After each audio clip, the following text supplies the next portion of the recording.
Now that we've practiced with fractions, decimals, and percents, we are going to learn a strategy for finding percents of a number.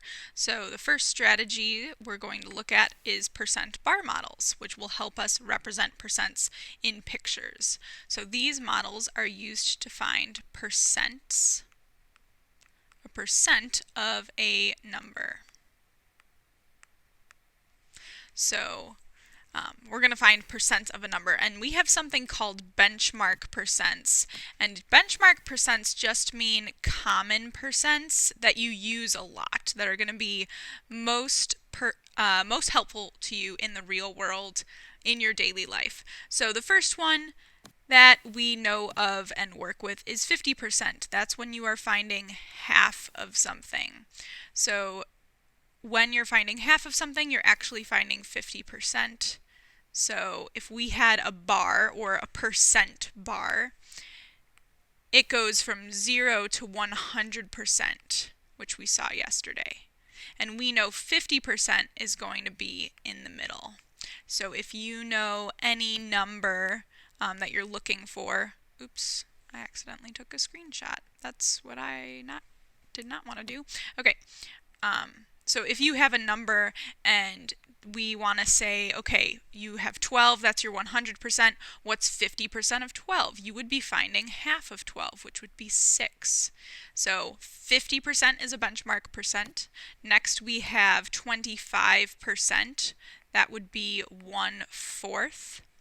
So when you have any sort of number and you want to find 25%, that's really just dividing it into 4 pieces, which is what we did yesterday.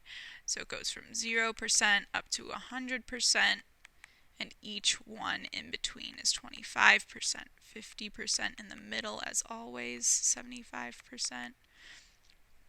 So if your 100% is 12 again, your 50% would still be 6, but then from there you would find your 25%, which is 1/4. So 1/4 of 12 is going to be 3. 3 times 4, you need 3, 3, 3, 3 to make your 12. So 25% would be 3. And then the next most important one that we will use is 10%, and that's when you are looking for 1/10 of something. You are going to use this when you are at the store and something's like 10% off.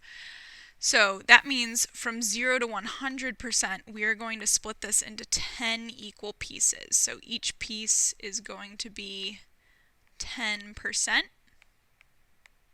So 10, 20, 30, 40, 50, 60, 70, 80, 90, 100. So from there, 100% would be your 12.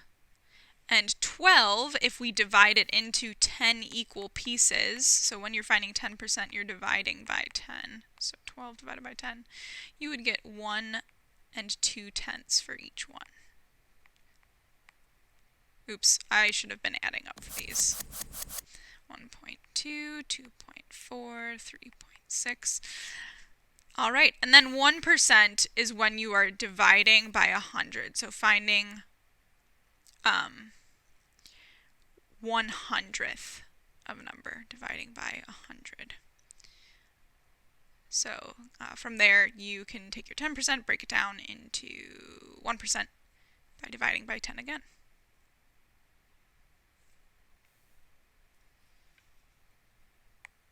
So we're going to do an example.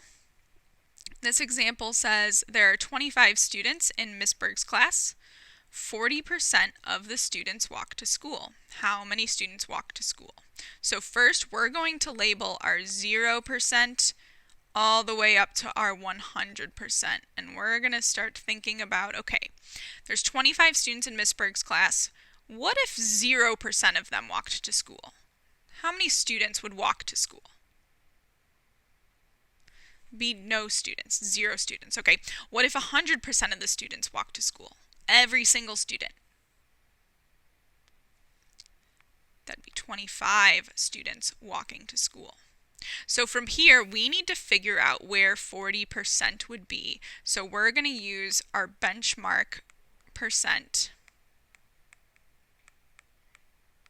of 10% to help us figure this out, because we can go 10, 20, 30, 40. So we are going to take this fraction bar and break it into tenths.